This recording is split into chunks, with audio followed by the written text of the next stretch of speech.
Hi, hello. Welcome to one more video. Regional regional ring road of Hyderabad అసలు ఏంటి, ఎట్లా ఉండబోతుంది, దాని ప్రయోజనాలు ఏంటి, ముఖ్యంగా ఇప్పుడు ఏ స్టేజ్లో ఉంది అనేది మనం కూలంకషంగా తెలుసుకున్నాము. హైదరాబాద్కు మరో మణిహారంగా చెప్పుకుంటున్న ఈ రీజనల్ రింగ్ రోడ్డు మరీ స్టేట్కి కూడా లేదనుకోండి. ఇప్పుడు ఇండియాలో మొట్టమొదట 3 inner ring road, outer ring road, regional ring road మన హైదరాబాద్కి రాబోతుందన్నమాట. ఈ రీజనల్ రింగ్ రోడ్డు 2 సెక్టర్గా, అంటే నార్త్ సెక్టరు, సౌత్ సెక్టర్గా విభజించి 2 సెక్టర్గా చేసి ఇప్పుడు రాబోతుంది. ముఖ్యంగా ఇందులో ఈ 2 సెక్టర్లో కూడా ఏంటంటే నార్త్ సెక్టర్ అని, సౌత్ సెక్టర్ అని. ఇందులో నార్త్ సెక్టర్లో కూడా ఏంటంటే ఇప్పుడు 161.5 కిలోమీటర్స్, సౌత్ సెక్టర్కి వచ్చేసరికి 189.2 కిలోమీటర్స్. నార్త్ సెక్టర్ అంటే యాక్చువల్గా మనకి ఇది యాక్చువల్గా మనం చిన్న చూసుకుంటే ఇది హైదరాబాద్ మనము 0 కిలోమీటరు నాంపల్లి దగ్గర రిఫరెన్స్ తీసుకుంటే 0 కిలోమీటర్ రిఫరెన్స్ ఎక్కడ, నాంపల్లి హైదరాబాద్ దగ్గర. ఇక్కడ నుంచి ఇది ఇన్నర్ రింగ్ రోడ్డు ఆల్మోస్ట్ ఒక 15 కిలోమీటర్స్ ప్రాంతంలో మనకి ఉండొచ్చు. అది 15 కిలోమీటర్స్ ప్రాంతంలో ఇన్నర్ రింగ్ రోడ్ వేశారు. ఇది పూర్తిగా ఏంటంటే డేస్ గడిచే కొద్దీ ఎంప్లాయ్మెంట్గా సిటీ ఎక్స్పాండ్ అయ్యే కొద్దీ దీన్ని పెంచుకుంటూ పోవాల్సి వస్తుంది అనమాట. మన అంటే ఇన్నర్ రింగ్ రోడ్డు, ఆ తర్వాత అవుటర్ రింగ్ రోడ్డు రావడం అనేది జరిగింది.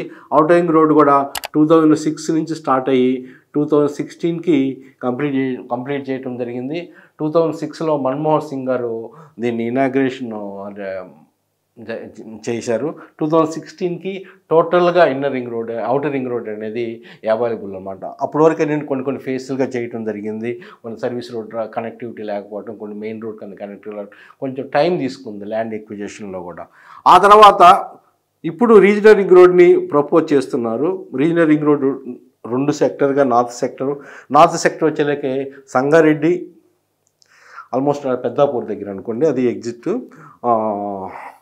Narsapur, then Toopran and Gajwel, then Rayagiri, then Choutuppal, Kurmedu అంటే ఇప్పుడు ఇది సాగర్ రోడ్డు. అట్లనే ఆమన్గల్ ఏమో మనకి శ్రీశైలం రోడ్డు, ఇటు రాయకల్లు మనకి బెంగళూరు హైవే నేషనల్ NH-44, ఇంకా మళ్ళీ చెవెళ్ళ రోడ్ అన్నమాట. చెవెళ్ళ దగ్గర కూడా రాబోతుంది ఇది రీజనల్ రింగ్ రోడ్ ఎగ్జిట్. అట్లనే మళ్ళీ బాంబే, మళ్ళీ శంకర్పల్లి దగ్గర, మన ముంబై మళ్ళీ దీని దగ్గర కలుస్తుంది సంగారెడ్డి దగ్గర అన్నమాట. ఇది యాక్చువల్గా స్ట్రక్చరు. మీకు చూసుకుంటే ఇక్కడ నుంచి సుమారుగా 10 కిలోమీటర్స్, ఇక్కడ నుంచి టోటల్గా 25 కిలోమీటర్స్, సుమారు ఇక్కడ నుంచి ఏంటంటే అనదర్ 25 అంటే మొత్తం 50 కిలోమీటర్స్. అంటే ఇప్పుడు ఇది ఫర్ ఎగ్జాంపుల్ 50-30 అనేది ఇట్స్ నాట్ ఈవెన్ అనమాట. జస్ట్ అట్లా వేసాను. ఇది it's not exactly this picture, it will be a different curves also will be there అనమాట. ఇది నార్త్ సెక్టర్లో ఏంటంటే 161.5 కిలోమీటర్స్, సౌత్ సెక్టర్లో 189.2 కిలోమీటర్స్ టోటల్గా ఇందులో రాబోతుంది అనమాట. ఇందులో కూడా ఏంటంటే ఒకప్పుడు గతంలో ఏంటంటే అంతకుముందు 159 ఏకర్స్, 181 కిలోమీటర్స్ అనమాట. 150 and 181 ఇచ్చారు.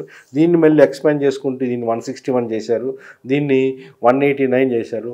ఆల్మోస్ట్ ఎస్టిమేటెడ్ కాస్ట్ ఏంటంటే సుమారుగా ఒక 24,500 crores of rupees.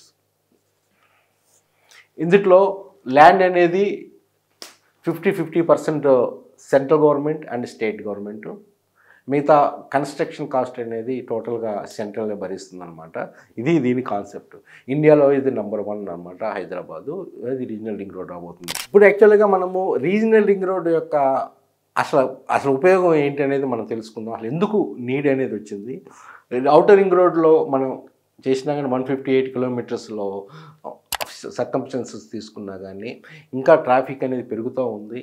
ఇంకా అవసరం అనేది ఇప్పుడు ఇక్కడి నుంచి మనకు బెంగళూరు నుంచి మనకి బాంబే వెళ్ళాలంటే ఒక ట్రాన్స్పోర్టు, ఒక వెహికల్, ఇక్కడ నుంచి మళ్ళీ అవుటర్ రింగ్ రోడ్డు ఇక్కడ వరకు ఏది శంషాబాద్ వరకు వచ్చి మళ్ళీ ఇక్కడ వరకు వచ్చేలాకి మొత్తం దగ్గరికి వచ్చి మళ్ళీ మొత్తం దగ్గర నుంచి బాంబే వెళ్ళాల్సి, అంటే ఈ విధంగా డిస్టెన్స్ వెళ్ళాల్సి వస్తుంది.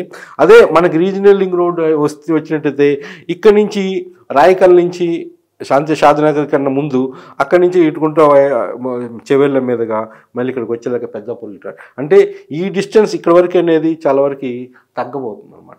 అంటే కనెక్టివిటీ అనేది అద్భుతంగా పెరగబోతుంది పొరుగు రాష్ట్రాలతో.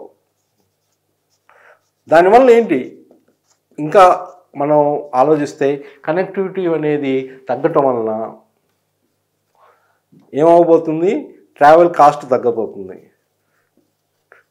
పెట్రోల్ తగ్గబోతుంది, దానివల్ల పొల్యూషన్ తగ్గబోతుంది, దానివల్ల ప్రోడక్ట్ ఏదైతే మన ట్రాన్స్పోర్టేషన్ చేస్తామో దాని యొక్క ట్రాన్స్పోర్టేషన్ కాస్ట్ తగ్గటం వలన మనకి ప్రతి ఒక్కరికి ఏంటంటే ఆ ప్రోడక్ట్ కాస్ట్ అనేది తగ్గుతుంది అన్నమాట. కన్జ్యూమర్కి చాలా వరకు ఉపయోగపడుతుంది అనమాట. అంటే టోటల్గా చాలా వరకు ఏంటంటే బాగా ఉపయోగం ప్రాంతం అన్నమాట కనెక్టివిటీ. ఇంకోటి కనెక్టివిటీ గ్రామీణ ప్రాంతాలకు కూడా పెరగబోతుంది, ఎందుకంటే చాలా వరకు గ్రామాలు కూడా ఇందులో వస్తున్నమాట. వాటికి కూడా ఏంటంటే కనెక్టివిటీ ఇవ్వబోతున్నారు కొన్ని చోట్ల, దానివల్ల ఉపయోగం. ఇంకోటి సామాజిక అభివృద్ధి. సామాజిక అభివృద్ధి అంటే యాక్చువల్గా సామాజిక అంటే సొసైటీలో ఏం అభివృద్ధి అయిపోతుంది, విద్య, ఆరోగ్యము,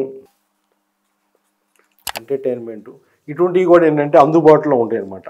దీనివల్ల ఏంటంటే కనెక్టివిటీ పెరగటం వలన కూడా చాలా చోట్ల ఏంటంటే రీజనల్ రింగ్ రోడ్ దగ్గర కానీ దానికి రేడియల్ రోడ్స్ దగ్గర కానీ దీనివల్ల కూడా వీటికి విద్యకు సంబంధించిన స్కూల్స్ కానీ ఇంటర్నేషనల్ స్కూల్స్ కానీ కాలేజెస్ కానీ రావటము, హాస్పిటల్స్ రావటము, ఎంటర్టైన్మెంట్కి సంబంధించిన మాల్స్ కానీ షాపింగ్ మాల్స్ కానీ ఫ్యూచర్లో రాబోతున్నాయి. ఇది based on regional ring road. దానివల్ల ఏంటంటే సామాజికంగా చాలా వరకు అభివృద్ధి అనేది రాబోతుంది. ఇంకోటి ఏంటంటే పారిశ్రామిక అభివృద్ధి కూడా ఉండబోతుంది. పారిశ్రామిక అభివృద్ధి అంటే ఏంటి, యాక్చువల్గా మనం ఇందాక అనుకున్నట్టుగా ఇప్పుడు రీజనల్ రింగ్ రోడ్ వచ్చిన తర్వాత దాని చుట్టుపక్కల కూడా ఏంటంటే మనకి చాలా వరకు ఇండస్ట్రియల్ క్లస్టర్స్ కానీ రాబోతున్నాయి బేస్డ్ ఆన్ దిస్ వన్. ఎందుకంటే ఇప్పుడు మనం ఇందాక ఫ్యూచర్ సిటీ కూడా మనం డెవలప్ చేస్తున్నాం. ఫ్యూచర్ సిటీకి రీజనల్ రింగ్ రోడ్ దగ్గర అటు దాన్ని ఎక్స్పోర్ట్ చేయాలంటే పోర్ట్కి కావాలన్నా కానీ ఏంటంటే రీజనల్ రింగ్ రోడ్ ద్వారా వెళ్ళిపోయి బందర్ పోర్ట్కి కనెక్టివిటీ. ఎందుకంటే మనకి తెలంగాణలో పోర్ట్ లేదు, సీ పోర్ట్ లేదు, కానీ మనకు దగ్గర తెలంగాణకి బందర్ పోర్టు, దాన్ని కూడా సపరేట్గా ఒక రోడ్ అనేది శాంక్షన్ చేయడం జరుగుతుంది. సెంట్రల్ గవర్నమెంట్ మీద పెండింగ్లో ఉందన్నమాట. ఆ విధంగా నేను ట్రాన్స్పోర్టేషన్ కానీ కనెక్టివిటీ కానీ బాగుంది. దీనివల్ల పారిశ్రామికంగా పరిశ్రమలకు కావాల్సింది ఏంటంటే వాళ్ళ యొక్క ప్రొడక్ట్స్ మౌలిక సదుపాయాలు ఒకటి, ఇది రోడ్స్ కనెక్టివిటీ బాగుండాలా, వాటర్ కావాలా, కరెంట్ వాటర్ కావాలా, కరెంట్ కావాలా, నీళ్లు కావాలా, వీటి యొక్క కనెక్టివిటీ కావాలన్నమాట. దీనికి సంబంధించిన అందువల్ల ఏంటంటే పారిశ్రామికంగా పరిశ్రమలు స్థాపించడానికి రీజనల్ రింగ్ రోడ్డు ఏర్పడుతుంది. Based on regional ring road కూడా ఏంటంటే చుట్టుపక్కల కొన్ని క్లస్టర్స్ కూడా రాబోతాయి అన్నమాట. దానివల్ల ఇండస్ట్రీస్కి సెటప్ చేయడానికి మంచి అనుగుణమైన అవకాశం అన్నమాట, ఆపర్చునిటీ అన్నమాట. ఆ ఆపర్చునిటీ అనేది దీనివల్ల రీజనల్ రింగ్ రోడ్ రాబోతున్నాం, రీజనల్ రింగ్ రోడ్ ద్వారా రాబోతుంది అనమాట. ఇంకొకటి ఏంటంటే ప్రయాణం చాలా సులభం అవుతుంది. ప్రయాణము చాలా సులభం అవుతుంది. ఎందుకు సులభం అవుతుందంటే మనం చూసుకుంటే సింపుల్గా ఏంటంటే అటు డ్రైవర్కి కానీ ప్యాసింజర్కి కానీ ఎవరు చేసినా కానీ అంటే తక్కువ టైం అంటే ఈజీగా, ఎందుకంటే ఒకసారి మనకి రీజనల్ రింగ్ రోడ్ ఎక్కిన తర్వాత పెద్దగా మిగతా రూరల్ రోడ్ డిస్ట్రిక్ట్ రోడ్స్ లాగా స్పీడ్ బ్రేకర్స్ ఇవన్నీ ఇట్లా ఉండవు అనమాట. ఈ కంటిన్యూస్గా ఫ్రెండ్ సులభం ఉంటుంది. అంటే మనకి ఎన్ని కిలోమీటర్లు ప్రయాణించినా కానీ అలసట అనేది పెద్దగా ఉండవు అనమాట. ప్రయాణం అనేది సులభం అయిపోతుంది అనమాట. అట్లాంటి ఇంకోటి ఏంటంటే పర్యావరణం అంటే పొల్యూషన్ కూడా ఇందాక మనం చెప్పినట్టుగా ఏంటంటే ట్రావెల్ టైం తగ్గటం వలన ఏంటంటే పొల్యూషన్ అనేది తగ్గబోతుంది, పెట్రోల్ ఖర్చులు కూడా తగ్గబోతుంది, పెట్రోల్ కన్జంప్షన్ తగ్గబోతుంది, డీజిల్ కన్జంప్షన్ తగ్గబోతుంది అనమాట. ఈవెన్ ఎలక్ట్రికల్ వెహికల్స్ కూడా it will B advantage travel time. అంటే కాస్ట్ ఆఫ్ ట్రాన్స్పోర్టేషన్ ఆల్సో ఇందాక కూడా ఇచ్చినట్టు ప్రయాణం కూడా చాలా సులభంగా ఉంటుంది. అట్లనే పొల్యూషన్ అనేది తగ్గబోతుంది.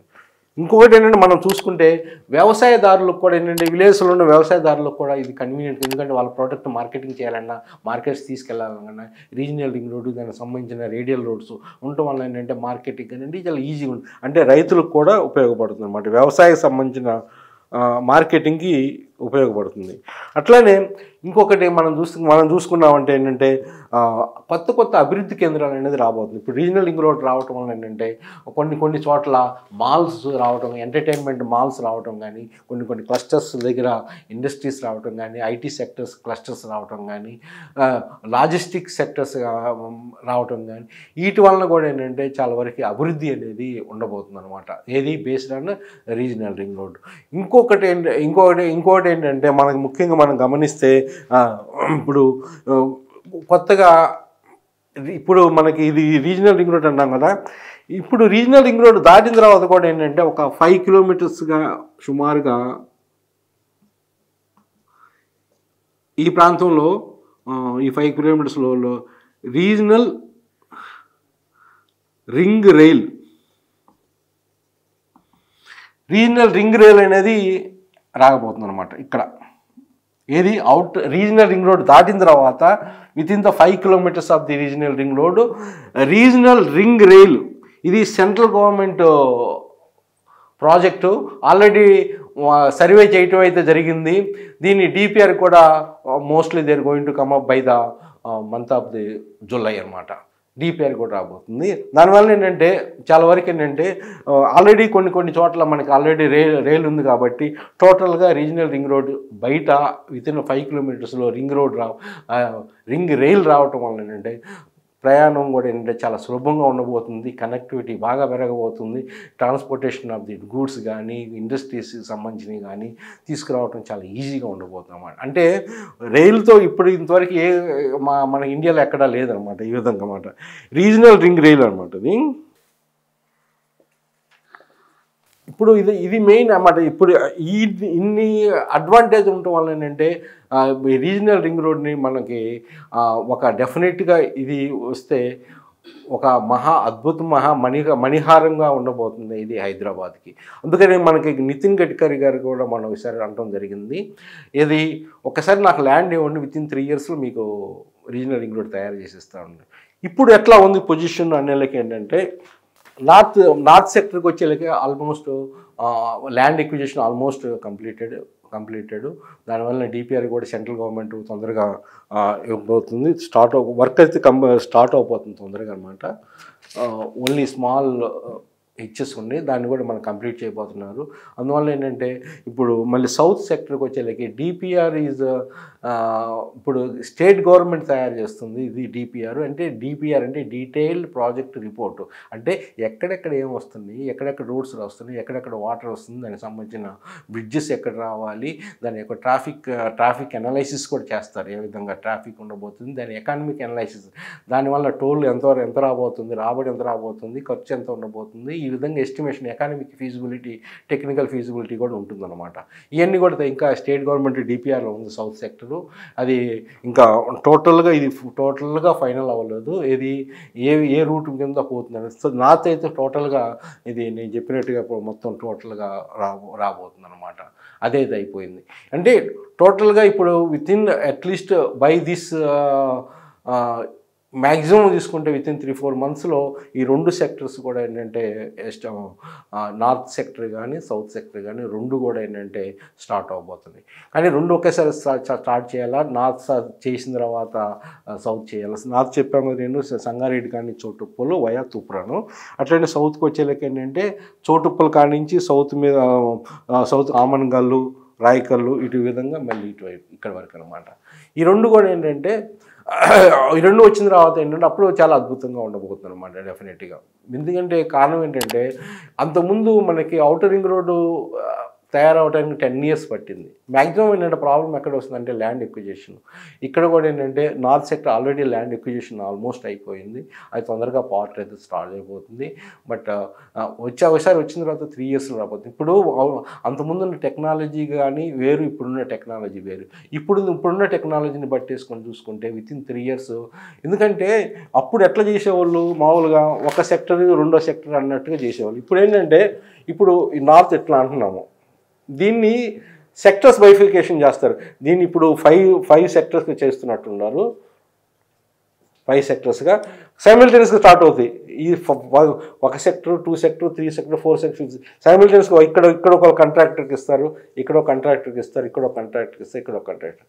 అంటే దట్ ఈజ్ ఇంగ్లీష్లో మనం చూసుకుంటే CPM అంటే కంటిన్యూస్గా flow at a time work start అయిపోతుంది అన్నమాట. అంటే తొందరగా తక్కువ టైంలో మనకి ప్రాజెక్ట్ కంప్లీట్ అవుతుంది అనమాట. ప్రాజెక్ట్ కంప్లీషన్ అంటే డిఫరెంట్ కాంట్రాక్టర్స్కి ఇస్తాం వల్ల వర్క్ అన్ని సైమిల్టేనియస్గా స్టార్ట్ అవ్వడం వల్ల తొందరగా ఫ్లో అవుతుంది అన్నమాట. అందుకని మనకి నితిన్ గడ్కరీ 3 yearsలో నాకు ల్యాండ్ ఇవ్వండి, 3 yearsలో నేను రీజనల్ రింగ్ రోడ్ తయారు చేసి ఇస్తా ఉన్నాను. ఇందులో నార్త్ సెక్టర్లో కూడా ఏంటంటే ఆల్మోస్ట్ 11 ఎగ్జిట్ పాయింట్స్ కూడా డిజైన్ చేయడం జరిగింది. ఆల్మోస్ట్ ఎక్కడెక్కడ ఎగ్జిట్ పాయింట్స్ కూడా రావటం అనేది కూడా వాళ్ళు డిసైడ్ చేయడం జరిగింది. ఆల్మోస్ట్ అన్ని ప్లానింగ్ పరంగా స్టార్ట్ ప్లాన్ అయితే పూర్తిగా అయిపోయింది.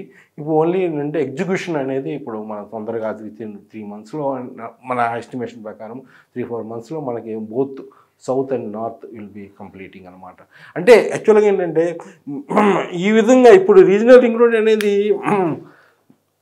హైదరాబాద్కి డెవలప్మెంట్ పరంగా కానీ ఏ విధంగా, ఎందుకంటే ఒక విశ్వనగరంగా గుర్తించడానికి కావాల్సిన దాంట్లో ఇటువంటి కనెక్టివిటీతో ఉన్నది ఏంటంటే చాలా కష్టం అన్నమాట. యాక్చువల్గా ఏంటంటే ఇప్పుడైతే విశ్వనగరంలో మనకి ఎప్పుడు ఏంటంటే అన్ని కనెక్టివిటీ పరంగా, పరిశ్రమలకు సంబంధించిన పరంగా, అభివృద్ధి ఎప్పుడైతే ఎక్కడైతే ఉంటుందో ఆటోమేటిక్గా ఏంటంటే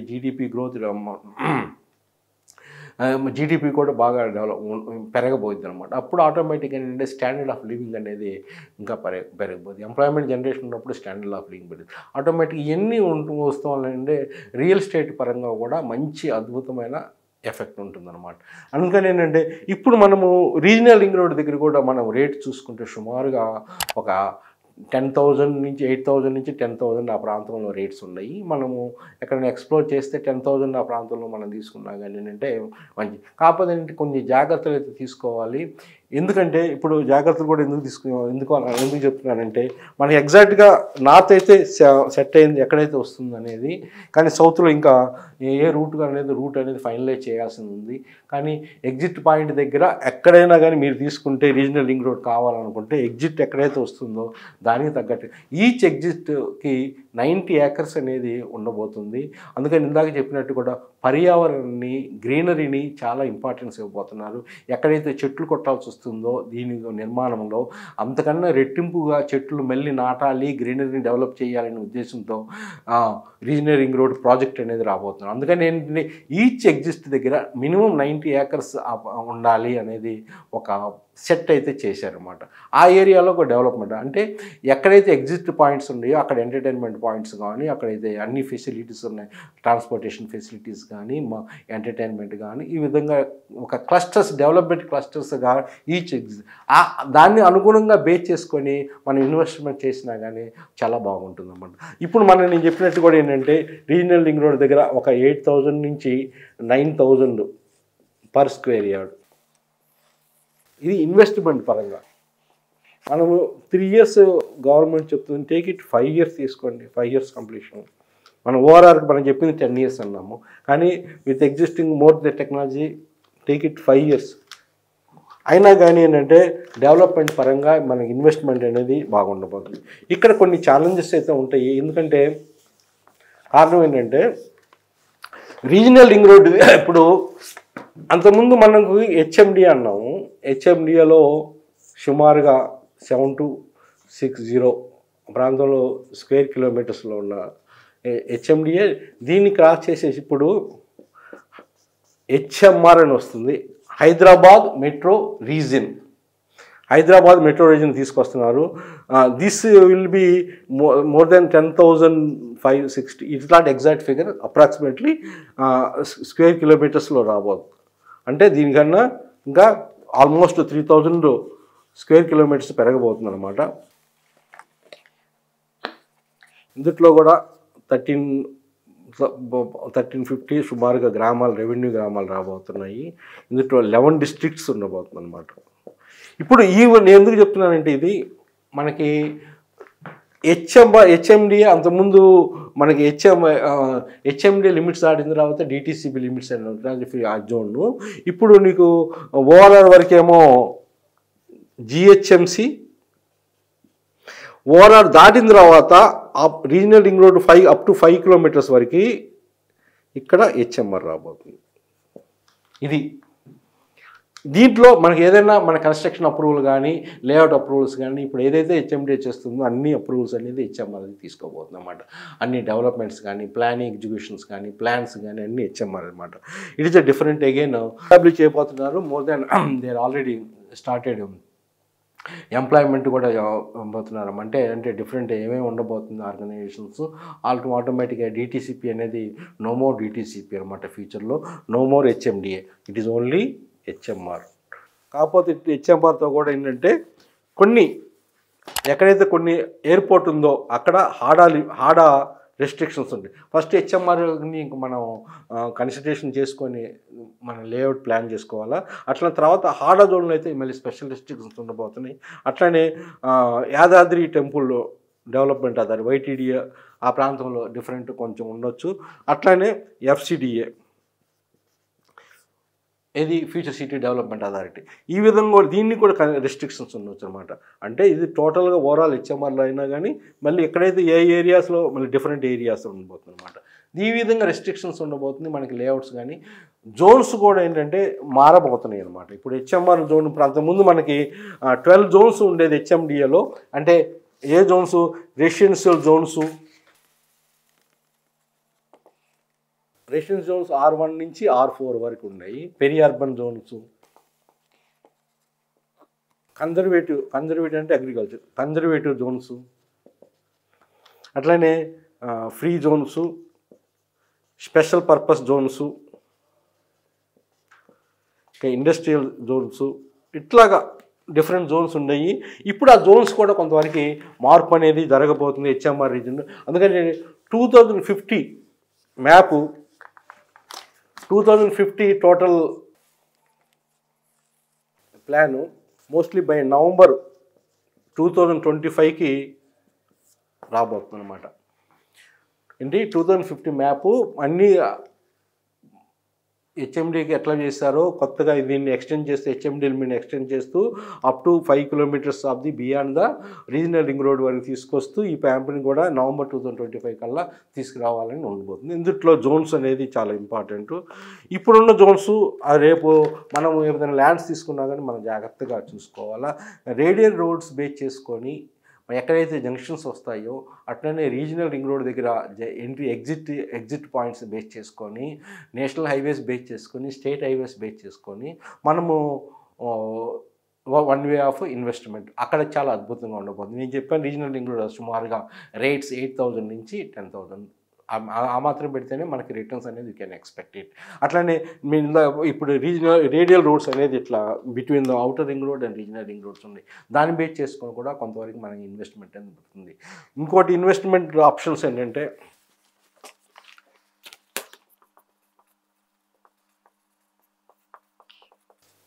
ఇన్వెస్ట్మెంట్ ఆప్షన్స్ అనేది ఎప్పుడైనా మనం ల్యాండ్ చూసుకుంటే విత్ ఇన్ ద ఓఆర్ఆర్ కానీ అఫోర్డబిలిటీ అనేది చాలా తక్కువ.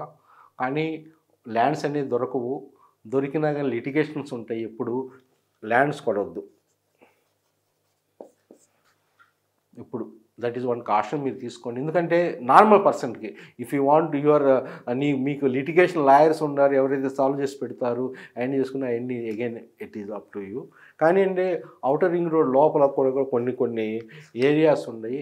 అక్కడ మీకు ఇన్వెస్ట్మెంట్ చేసుకుంటే అపార్ట్మెంట్ పరంగా కానీ ఆ విల్లాస్ కూడా చాలా తక్కువ అఫోర్డబిలిటీకి వచ్చేలాగే మనకి అపార్ట్మెంట్స్ వచ్చేలాగే ఏంటంటే మంచి లొకేషన్స్లో కూడా కొన్ని ఉండి అక్కడ మనం ఇన్వెస్ట్మెంట్ చేసుకోవచ్చు. అదే అవుటర్ రింగ్ రోడ్ నుంచి రీజనల్ రింగ్ రోడ్ దగ్గర ఇప్పుడు రేడియల్ రోడ్స్ బేస్ చేసుకొని మనం ఇన్వెస్ట్మెంట్ చేసుకోవచ్చు.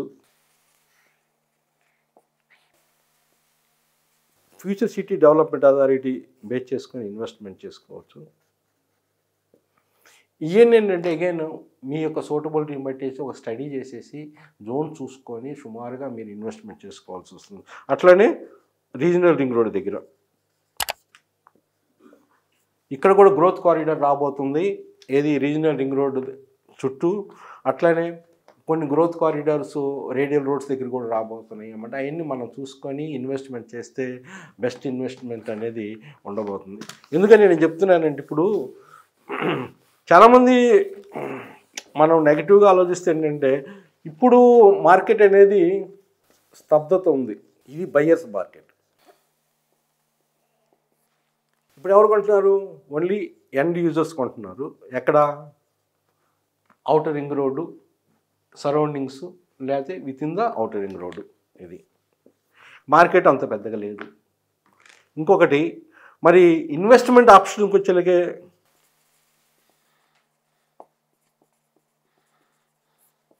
ఇన్వెస్ట్మెంట్ ఆప్షన్స్ వచ్చేలాగే ఇప్పుడు ఎక్కడ పెద్దగా మార్కెట్ లేదు ఎక్సెప్ట్ ఫ్యూచర్ సిటీ ఏరియా. ఎందుకంటే ఫ్యూచర్ సిటీ గురించి ఎవ్రీడే మీకు న్యూస్ వస్తూ ఉంటుంది. ఎందుకు? మనకి రేవంత్ రెడ్డి గారు మన మీద ప్రేమని కాదు, ఒక గవర్నమెంట్ సర్వే అవ్వాలంటే సంపద సృష్టించాలా, ఒక గవర్నమెంట్ సర్వే అవ్వాలంటే సంపద సృష్టించాలా, డెవలప్మెంట్ చూపించాలా. సంపద సృష్టితోనే అభివృద్ధి అనేది వస్తుంది. ఏ విధంగా ఏ పనులు చేయకుండా వచ్చిన డబ్బుల్ని మన ట్యాక్స్ వచ్చిన డబ్బుల్ని ఓన్లీ వెల్ఫేర్ మెజర్స్తోనూ ఓన్లీ ఎక్స్పెండిచర్స్ మినిమం ఎక్స్పెండిచర్ చేస్తే డెవలప్మెంట్ అనేది ఉండదు. అంటే ఇప్పుడు ఎఫ్సిడిఏలో సంపద సృష్టి అనేది ఉంది. గవర్నమెంట్ ల్యాండ్స్ ఎక్విజిషన్ చేసి ల్యాండ్ పూలింగ్ ద్వారా 60% రైతులకు ఇచ్చి 40% గవర్నమెంట్ ఉంచుకొని దాన్ని డెవలప్మెంట్ చేసేసి అనేది ఇప్పుడు దాన్ని డెవలప్మెంట్ చేసేసి ఉండబోతుంది. మనం ఇన్వెస్ట్మెంట్ పరంగా కూడా ఏంటంటే ఇందాక మనం చెప్పుకున్నాం ఫ్యూచర్ సిటీ డెవలప్మెంట్లో ఎఫ్సిడిఏలో మన green field road 330 feet road, ఇది రతన్ టాటా రోడ్ అనేది మనం చూపించాము. ఇక్కడ మనం చూస్తే లైట్ గ్రీన్ కలర్లో ఉందన్నమాట. ఇది దీనికి నేను ఇందాక కూడా ఏంటంటే ఇక్కడ సంపద సృష్టి అనేది జరుగుతుంది. ఇప్పుడు ఇది యాక్చువల్గా ఒక గవర్నమెంట్ ఆఫ్ తెలంగాణ ప్రజెంటేషన్ ఒక కెనడా కంపెనీ కూడా చేయటం జరిగింది. దీనికి సంబంధించింది ఏంటంటే ఇప్పుడు ఇది గ్రీన్ ఫీల్డ్ రోడ్ అనమాట. అయితే దీని మోడల్ 1లో ఏంటంటే 1 కిలోమీటర్ అటు సైడ్ ఇటు సైడ్ తీసుకొని గవర్నమెంట్ ల్యాండ్ పూలింగ్ ద్వారా 10 acres 4 acres ఇట్లా చేసుకుంటూ వచ్చేసి దీన్ని గవర్నమెంట్ ఫ్యూచర్లో యాక్షన్ చేయబోతుంది అనమాట. దీని ద్వారా డబ్బులు మనకి దీనికి సంబంధించిన డబ్బులు కూడా వస్తాయి. దాన్ని అందుకనే government of Telangana now is focusing on Ratan Tata 330 feet green field road. అది ఒకటి ఏంటంటే అది మన 2 ఫేస్లుగా డెవలప్ చేస్తున్నారు. ఒకటి రావిరియాల నుంచి మీర్ఖాన్పేట నుంచి 2వ ఫేస్లోకి వచ్చేలాగా ఆకుతోటపల్లి అమన్గల్లో ఈ 2 ఫస్ట్ ఫేస్లో డెవలప్ చేస్తుంది రావిరియాల నుంచి మీర్ఖాన్పేట. ఇక్కడ నేను చెప్పాను కదా 1 కిలోమీటర్ బోత్ సైడ్స్. ఈ 330 ఫీట్ రోడ్డు ఇదైతే దీనికి ఆ సైడ్ 1 కిలోమీటర్ ఇటు సైడ్ 1. ఇంకో మోడల్ ఏంటంటే 500 మీటర్స్ తీసుకుంటున్నారు, 1/2 కిలోమీటర్స్. అది 500 మీటర్స్ తీసుకుంటున్నారా 1 కిలోమీటర్ తీసుకుంటున్నారా అనేది ఇంతవరకు అయితే తెలియదు, పూర్తిగా డిసైడ్ కాలేదు. కానీ తీసుకోవడం అనేది guarantee. All along the 330 feet అటు సైడ్ ఇటు సైడ్ ల్యాండ్ తీసుకొని ల్యాండ్ పూలింగ్ ద్వారా తీసుకొని దాన్ని డెవలప్ చేసి మళ్ళీ ఆక్షన్ మనం చూసాము. మోకిలాలో కానీ ఏ విధంగా ఆక్షన్లో కానీ అట్లనే గుడ్వెల్లో కానీ ఆక్షన్లో గవర్నమెంట్ ల్యాండ్స్ ఏ విధంగా ఎంత రేట్స్కి పోయినాయి అనేది. అంటే నేనేది ఏంటంటే డెవలప్మెంట్ అనేది ఎట్లా ఉండబోతుంది అనేది నేను I'm trying to give some clarity. ఇంకోటి కూడా నేను చెప్పింది ఏంటంటే ఇప్పుడు మనము సంపద సృష్టించే ఎక్కడ బయ్యర్స్ మార్కెట్ ఇన్వెస్ట్మెంట్ ఎక్కడ చేయాలనేది ఒక చిన్న చెప్పాను. ఔటర్ రింగ్ రోడ్ నుంచి ఇన్నర్ రింగ్ రోడ్ అక్కడ మీకు 20,000 ఆ ప్రాంతంలో ఉంటేనే మీరు చేయండి. ఏది outer ring road to regional ring road. Based on again some criteria I told, some conditions, some precautions I told. Same regional ring road తరపు కూడా ఎక్కడైతే ఎగ్జిట్ పాయింట్స్ ఉన్నాయో అక్కడ డెవలప్మెంట్ గ్రోత్ కారిడార్ కూడా ఉండబోతుంది. ఏది రీజనల్ రింగ్ రోడ్ అటు 1 kilometre కానీ లేకపోతే అటు 500 మీటర్స్ కానీ ఇటు ఓవరాల్కి అయితే 500 మీటర్స్ అటు ఇటు ఇచ్చారు. ఇంక దీనికి కూడా అదే విధంగా ఉండబోతుంది అనుకుంటాను. గ్రోత్ కారిడార్ ఫ్రీ జోన్స్ ఉంటాయి కాబట్టి అక్కడ కూడా మంచి డెవలప్మెంట్ ఉంటుంది రీజనల్ రోడ్ పక్కన. అట్లనే ఎక్కడైతే ఎగ్జిస్ట్ పాయింట్స్ ఉంటాయో అవుటర్ రీజనల్ రింగ్ రోడ్ బేస్లో అక్కడ కూడా మంచి ఇన్వెస్ట్మెంట్ ఉంటుంది. రీజనల్ రింగ్ రోడ్ నుంచి ఔటర్ రింగ్ రోడ్ మధ్యలో చూసుకుంటే రేడియల్ రోడ్ బేస్కి చూసుకొని ఎంప్లాయ్మెంట్ జోన్ బేస్ చూసుకొని ఎంప్లాయ్మెంట్ ఎక్కడ వస్తుంది అనేది చాలా ఇంపార్టెంట్. మీకు ఎక్కడైనా కానీ లాస్ట్ మనకి హిస్టరీ తీసుకుంటే ఎర్రగడ్డలో రోడ్డు ఫెసిలిటీ ఉంది, అదే కొండాపూర్లో రోడ్డు కన్నా అక్కడ ఎంప్లాయ్మెంట్ జనరేషన్. ఇక్కడ ఒక 20 years బ్యాక్ 20 years బ్యాక్ ఎర్రగడ్డలో 2,000 సుమారుగా స్క్వేర్ యార్డ్ ఉంటే కొండాపూర్లో అడవుల్లో 1,000 కూడా లేదు. ఇప్పుడు చూడండి రేటు, ఇక్కడ 2 lakhs ఉంటే అక్కడ 1.5 2 ఆల్మోస్ట్ అక్కడ కూడా 2 lakhs ఉంది. అంటే ఎంప్లాయ్మెంట్ జోన్స్కి మోర్ ప్రిఫరబుల్ అన్నమాట. ఎక్కడ మంచి అంటే ఇన్వెస్ట్మెంట్ పరంగా కంపేర్ టు యువర్ రోడ్స్ అనమాట. అది మనం గ్రహించి మనం ఇన్వెస్ట్మెంట్ చేస్తే ఏంటంటే డెఫినెట్గా మంచిగా ఉంటుంది. మీరు ఇన్వెస్ట్మెంట్ చేసేటప్పుడు కూడా చాలా స్టడీ చేయండి. మీరు ఎక్కడైనా మీ ఇష్టం వచ్చిన చోట చేసుకోవచ్చు. స్టడీ చేయండి, జోన్ చూసుకోండి, కనెక్టివిటీ చూసుకోండి, డెవలప్మెంట్ చూసుకోండి, ఫ్యూచర్లో ఏ డెవలప్మెంట్. అట్లనే జాగ్రత్తలు కూడా గమనించండి. ఎక్కడెక్కడ ఏం ప్రాబ్లమ్స్ రాబోతున్నాయి, ఎక్కడెక్కడ జోన్స్ ప్రాబ్లమ్స్ కన్జర్వేటివ్ జోన్లో నేను ఇందాక చెప్పాను, కన్జర్వేటివ్ జోన్లో ఇది agriculture zone you cannot construct. అట్లనే పెరి అర్బన్ జోన్లో you cannot construct the house only 25% of the land only you can utilise. అందుకని చాలామంది కూడా అంటే ట్రిపుల్ 1 జియోలో కొనుక్కొని చాలామంది ఇరుక్కున్న వాళ్ళు ఉన్నారు. అక్కడ కూడా రేట్లు పెరిగినాయి వెళ్ళి. అట్లనేం కాదు, రేట్లు అనేది పెరుగుతాయండి. మీరు ఇన్వెస్ట్మెంట్ చాలామంది నెగిటివ్గా అరే ఇన్వెస్ట్మెంట్ అయితే ఎవడు భూమి కొనుక్కున్నోడు కానీ ప్రాపర్టీస్లో ఇన్వెస్ట్మెంట్ చేసినోడు కానీ మునిగిపోయింది లేదు. అంటిల్ అన్లెస్ ఎక్కడ ఏంటంటే ఏం చూసుకోకుండా స్ట్రక్ అవుతారు కొంతమంది, స్ట్రక్ అయ్యారు, అది మాత్రం వాస్తవం. ఆ స్ట్రక్ అవ్వకూడదు. కరెక్ట్ సలహాతో మీరు ఇన్వెస్ట్మెంట్ చేయాలి. ఇన్వెస్ట్మెంట్ అనేది చాలా కష్టమైన పని. డెఫినెట్గా మనం 10 ఇన్వెస్ట్మెంట్ చేసామనుకోండి అన్నీ కరెక్ట్గా ఉండాలని ఉండవు, మీరు ఎంత స్టడీ చేసినా కానీ the probability of reducing investment risk is very much important. అందుకని ఏంటంటే మీరు అది చూసుకోండి. అప్పుడు ఏంటంటే ఒకరు చేసే కానీ 2-3 కలిసి చేసుకున్నారనుకోండి, you will have a good control over the properties ఆ ఏరియాస్ అన్నమాట. అందుకని అంటే 2-3 కలిసి చేయటం, 4 చేయటం అనేది చాలా కూడా అది కూడా ఒక ఆప్షన్ అనేది మీరు గ్రహించండి. ఇప్పుడు ఏంటంటే ఇటువంటి దాంట్లో లేకపోతే కొంచెం కమర్షియల్ రియల్ ఎస్టేట్ వాటిల్లో సిఆర్ఈ అటువంటి ప్రాంతంలో కూడా మనం చేయొచ్చు. సూట్ రూమ్స్ అట్లా తిరుపతిలో కానీ ఇక్కడ కూడా వస్తున్నాయి సూట్ రూమ్స్. వాటిలో ఏంటంటే కంటిన్యూస్గా రెగ్యులర్గా ఇన్కమ్ ఉంటుంది, లైక్ స్పెషల్ లైక్ పెన్షన్. ఆ విధంగా ఏంటంటే మనకి ఒక ఇన్కమ్ రెగ్యులర్ ఇన్కమ్ రావాలి అనుకున్న వాళ్ళకి, టెన్షన్ లేకుండా బతకాలి అనుకున్న వాళ్ళకి ఇటువంటి ఆప్షన్స్ కొన్ని ఉంటాయి అన్నమాట. వాళ్ళు they don't bother about the multiplication short period. They go peaceful life ఉండాలి, కంటిన్యూస్ రెగ్యులర్ పేమెంట్ ఉండాలి, రిస్క్ ఉండకూడదు. అదొక కాన్సెప్ట్. కొంతమంది ఏంటంటే కొంచెం రిస్క్ అయినా కానీ మల్టిప్లికేషన్ కావాలి, వితిన్ 1 year 2 times కావాలి. ఈ విధంగా ఉండాలి డిఫరెంట్ అంటండి. అట్లా అందుకని నేను చెప్తారు. కొంతమంది అంటారు యూట్యూబర్స్ కూడా ఏంటంటే కొంతమంది వాళ్ళు సెల్ఫిష్, వాళ్ళ దగ్గర ఫామ్ ల్యాండ్స్ ఉంటే ఫామ్ ల్యాండ్సే కొనండి, మిగతాయి బ్యాడ్ అనుకొని చెప్తాను. కొంతమంది ఏమో అంటే ఏది బ్యాడ్ కాదండి, అన్నిట్లో మంచిది. నేను ఉన్నాను అనుకోండి, మంచి ఎంప్లాయీకి ఎప్పుడు ముఖ్యంగా గవర్నమెంట్ ఎంప్లాయీ కానీ వీళ్ళకి రెగ్యులర్ ఇన్కమ్ ఉండే వాళ్ళకి అపార్ట్మెంట్స్ బెస్ట్ నేను చెప్తాను. Even I was in job, I was in airport authority of India. I was having more than almost 5 to 6 apartments. నాకు ఈజీ లోన్ తీసుకుంటాము, బికాజ్ దానిలో initial investment is less required in the apartments. అట్లానే అది అయిపోయిన తర్వాత ఇంకోటి అమ్ముకోవటం, లేకపోతే provident ఫండ్లో నుంచి తీసుకొని మనం చేయటం అట్లా చేసాము. అప్పుడు అది వేరే విషయం. అది అందరికీ సూటబుల్ కాదు. ఏ ఇన్వెస్ట్మెంట్ అది అందరికి సూటబుల్ కాదు. ఎవరికి ఏది సూటబుల్ అనేది వాళ్ళ యొక్క అనాలైసిస్ ఉండాలి, లేకపోతే ఎక్స్పర్ట్ గైడెన్స్ ఉండాలి. ఒకసారి మీట్ అయ్యి ఫోన్ల ద్వారా అవ్వండి. మీకు మంచి గైడెన్స్ ఉండాలి, ఎక్స్పర్ట్ ప్రొఫెషనల్ గైడెన్స్ ఉండాలి. మార్కెట్లో మీరు ఇన్వాల్వ్ అవ్వండి. అందుట్లో ఏం లేదు. మనకి డబ్బులు కోట్ల రూపాయలు పెట్టేటప్పుడు ఒకసారి కలిస్తే తప్పలేదు. మీ అంతటి మీకు నాలెడ్జ్ ఉందనుకోండి, దట్ ఈజ్ మోర్ గ్రేట్. మీరంతా మీరు ఇన్వాల్వ్మెంట్ చేసుకున్నారు లీగల్ కానీ లీగల్ వెరిఫికేషన్ కానీ ఫిజికల్ వెరిఫికేషన్ కానీ మీరు రెగ్యులర్గా మానిటరింగ్ చేయగలిగిన కెపాసిటీ ఉంది, మీకు ఏజ్ ఉంది, ఇవన్నీ డిఫరెంట్ ఫ్యాక్టర్స్ ఉంటాయి. ఇది నాకు సూటబుల్ కావాలని నా ఫ్రెండ్కి సూటబుల్ అవ్వాల్సిన పని లేదు. ఇది నాకు సూటబుల్ అయితే మా అన్నయ్యకి సూటబుల్ కావాలి, ఇది నాకు సూటబుల్ అయితే మా ఫాదర్కి సూటబుల్ అవుతుంది. ఎవరి ఏజ్ని బట్టి కూడా ఒకటి ఉంటుంది, మీరు ఎక్కడ ఉండారు అనే దాన్ని బట్టి ఉంటుంది, సూపర్విజన్ బట్టి ఉంటుంది. ఇవన్నీ డిఫరెంట్ ఫ్యాక్టర్స్. ఏంటంటే మీరు నెగిటివ్గా పోతే అసలు ఎక్కడైనా ఎక్కువ మంది నెగిటివ్గా మాట్లాడే వాళ్ళు ఏంటంటే ఎక్కువ స్టక్ అయిన వాళ్ళు, వాళ్ళకు కొంచెం ఇబ్బంది పడ్డవాళ్ళు ఉన్నారు. ఇంకొంతమంది ఎక్కువ మంది అంటే ఏ నాలెడ్జ్ లేకపోయినా కానీ ఏదైనా చెప్తున్నప్పుడు ఏంటంటే పూర్తిగా కూడా అవగాహన లేనప్పుడు కూడా ఏంటంటే మనకి నెగిటివ్ అనిపిస్తుంది వాళ్ళకి మనం చెప్పేది. అందుకని ఏంటంటే పూర్తి అవగాహనతో రియల్ ఎస్టేట్లో ఇన్వెస్ట్మెంట్ చేసినప్పుడు ఎవడు నష్టాల్లో పోలేదు, అది మాత్రం గ్యారంటీ. ఎవరైనా ఒకళ్ళని చూపించండి 10 years బ్యాక్కి ఇప్పుడు కొన్న వాటికి ఇప్పుడు వాటికి తేడా, మీకు ఎక్కడైనా ఇన్వెస్ట్మెంట్ చేయొచ్చు. అది important. Okay, anyway, I given my presentation regarding the regional ring road and investment opportunities and different sectors and different rates also.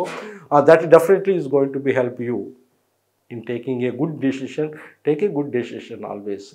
There's nothing wrong because ఎందుకంటే you take a lot of pain to earn the money, especially the employees. Businessmen, some good people, they're earning, that is different. But the employees, only the fixed income, that is very, very difficult actually to invest it. If one mistake if we doing, it is lifelong regret we have to do it. చాలా కష్టం, మన కష్టం అనిపిస్తుంది ఏదైనా ఇన్వెస్ట్మెంట్లో. అందుకని అంటే మీరు మంచి ఇన్వెస్ట్మెంట్ చేసి మంచి లాభాలు పొందాలి అని ఆశిస్తున్నాను. కాకపోతే ఏంటంటే ఈ ప్రస్తుతం ఉన్న స్తబ్దత అనేది ఇంకా ఒక 6 months ఉండొచ్చు అనుకుంటున్నాను. కాకపోతే ఏంటంటే ఇంకా ఇప్పుడు ఏది మనం కరెక్ట్గా జడ్జిమెంట్ చేయలేము. మనకి ఏది మనం కోరుకోం, కానీ ఏదన్నా ఒక వారు కానీ ఏదైనా వచ్చిందని ఎవరు ఏం చేయలేము. అట్లా మన అంతకుముందు కోవిడ్ వచ్చింది, ఎవరైనా చేయగలిగామా? ఎవడో ఏం చేయలేము. కానీ నార్మల్ సినారియోలో ఆ సిచ్యువేషన్ కాకుండా నార్మల్ సినారియో మనం చెప్పేది వ్యాలిడ్, ఆ సిచ్యువేషన్స్కి వ్యాలిడ్ కాదు. I'm telling again, this is only in the when everything normal scenario. And Hyderabad is developing compare to other cities better. And FIS are coming. Why this one question I'll ask him? Why HMR is extended up to beyond the regional ring road? Because government able to generate the money by way of taxes, by way of different revenues able to generate. Because DTCP lo unna revenue government ki HMD lo kanna, అట్లానే హెచ్ఎండిలో ఇంకా తక్కువ జిహెచ్ఎంసీకి. అర్థమైందా ఇప్పుడు మనకి? ఇట్లా ఇప్పుడు డిటిసిపిలో revenue తక్కువ ఉంటుంది గవర్నమెంట్, దానికన్నా కొంచెం ఎక్కువ హెచ్ఎండిలో ఉంటుంది, దానికన్నా ఎక్కువ ఇంకా జిహెచ్ఎంసీలో ఉంటుంది. మీకు అంతకుండా చూసుకుంటే కూడా లాస్ట్లో కూడా ఏంటంటే I think last 2023 and 24 I think this has given more than 1,000 crores of rupees for the Hyderabad. This has given us I think 600 crores like that. Exact figures I don't mistake me, but you can analyze it. అంటే అందుకని ఏంటంటే they want to extend this HMDA limits, అది కారణం. అట్లనే GHMC limits up to outer ring road, that is కారణం. Because they want to, government wants to generate the